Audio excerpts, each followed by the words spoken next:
Hello, and welcome to Techie Dialogue. In today's tutorial, I'm going to show you how to copy a DVD using VLC Media Player, step by step. Whether you're looking to back up your favorite movies or save a DVD to your computer, this guide will make it easy. But before we get started, don't forget to hit that subscribe button so you don't miss out on more helpful tutorials. Let's get started. Step 1. Open VLC Media Player on your computer. Once it's open, click on the Media tab in the top left corner, and from the drop-down menu, select Convert Save. In the new window that appears, go to the Disk tab. Step 2. Under the Disk selection, choose DVD to specify that you're working with a DVD. Next, click Browse to locate your DVD drive. To do this, go to This PC or My Computer and look for your DVD drive under the Devices and Drives section. It will usually display the name of the DVD or the drive.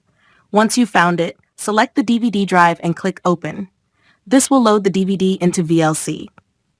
Step 3. Now go back to the Convert Save window and click Convert Save at the bottom. This will open the Convert window where you can set up your output file. Step 4. In the Profile section, select the output format.